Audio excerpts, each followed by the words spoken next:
A 10-year-old with a lemonade stand already understands the stock market. Seriously, no Wall Street degree, no finance textbook, no million-dollar portfolio. They already understand the one idea that actually matters. And in the next few minutes, you will too. Imagine you're 10 years old. It's summer. It's hot. And you have a brilliant idea. You're going to sell lemonade. You set up your stand. You spend $10 on lemons, sugar, and cups. You sell 20 glasses at $1 each. You just made $20. Spent $10. Kept $10. That $10 you kept? That's called profit. Now your lemonade stand is getting popular. The whole neighborhood wants your lemonade. You want to expand. Bigger stand, more flavors, a second location. But you have a problem. Expansion costs $100. You only have $10. So what do? You go to your 3 best friends. You say, hey, I need $100 to grow my lemonade business. I'll split it with you. Give me $25 each and you'll own part of my business. When I make money, you make money. Your 3 friends agree. Now your lemonade stand is worth $100. It's split into 4 equal parts. One for you, one for each friend. Each part is worth $25. Those parts? Those are called shares. And what you just did? That is exactly what a company does when it goes on the stock market. Now think about Apple, not the fruit, the company. Apple makes iPhones, MacBooks, AirPods. It's worth trillions of dollars. But Apple didn't start as a trillion-dollar company. It started as 2 guys, Steve Jobs and Steve Wozniak, building computers in a garage, just like your lemonade stand. When Apple needed money to grow, it did exactly what you did with your friends. It split the company into millions of tiny pieces and sold those pieces to the public.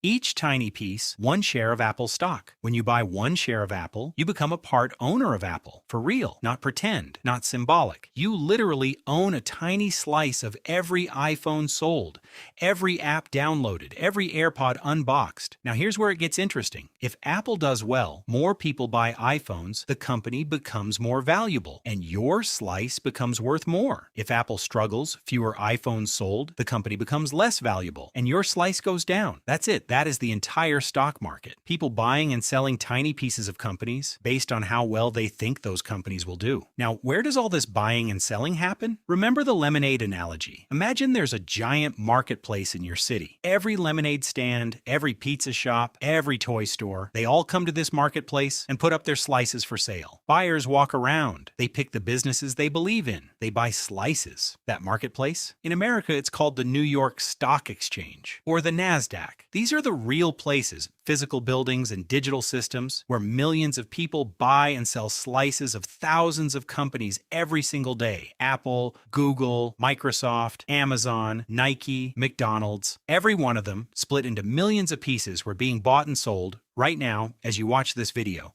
And the price of each slice, it changes every second, based on one thing and one thing only: how many people want it. This is the part that confuses everyone. Why does a stock price go up? Why does it go down? Go back to your lemonade stand. You're selling slices of your business for $25 each. Then one summer, a heat wave hits. Everyone in the city wants lemonade. Your sales triple. Now suddenly, your 3 friends want more of your business. And new people want in too. But there are only 4 slices. More buyers. Same number of slices. What happens? The price goes up. Maybe those $25 slices are now worth $40 each. Not because anything changed about the lemonade, but because more people want it. Now imagine the opposite. A new lemonade stand opens across the street. Cheaper, better flavor. People start buying from them instead. Now your friends want to sell their slices, but nobody wants to buy them. More sellers. Same number of slices. Price goes down. That's it. Supply and demand. The same thing that makes a sneaker worth $300 the day it drops and $80 6 months later. The stock market works exactly the same way. Good news about a company. Price goes up. Bad news. Price goes down. More buyers than sellers. Price goes up. More sellers than buyers. Price goes down. Every second. Every day. Okay, so how do you actually make money from this? 2 ways. Way number 1, buy low, sell high. You buy a slice of Apple for $150. Apple releases a product that changes everything. The whole world wants Apple. Your slice goes up to $220. You sell it. You just made $70 without doing anything. That's called a capital gain. Way number 2, dividends. Some companies don't just grow, they share their profits with their investors. Every few months, they send you a check just for owning their stock. Like your lemonade stand sending your friends a portion of the profits every summer. You don't have to sell anything. You just own it, and the money comes to you. That's called a dividend. Now here's the part that makes this genuinely powerful. In 1980, if you had put $1,000 into the S&P 500, which is just a basket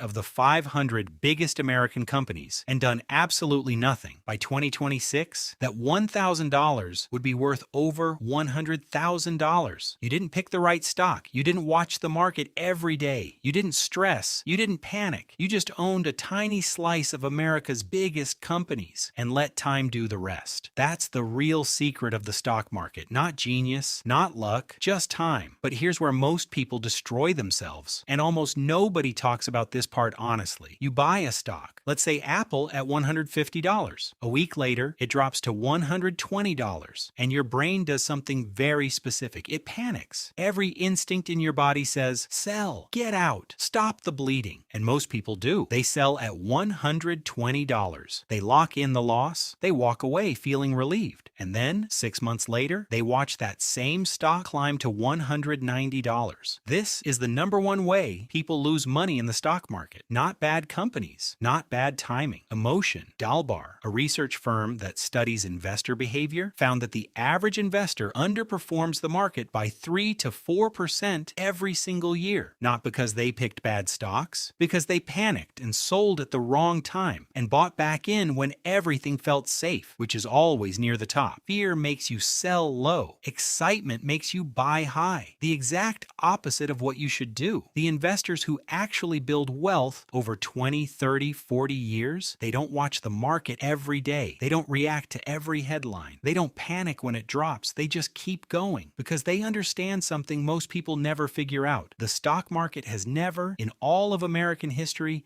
failed to recover. Every crash, every recession, every panic, it came back every single time. So let's bring it back to the lemonade stand. When you bought a slice of your friend's business, you weren't gambling. You were betting on something real, their work, their product, their customers. The stock market is exactly the same thing. At its core, it's just millions of people buying tiny slices of real businesses they believe in. And the ones who win aren't the smartest, aren't the fastest, aren't the ones watching every green and red number on a screen all day. The ones who win are the ones who understand what they own and don't panic when things get scary. You now understand the stock market better than most adults in America. The only question left is, what are you going to do with that? If this finally made the stock market click for you, subscribe, because the next video is going to go deeper into how Wall Street actually makes its money and why most of it is at your expense.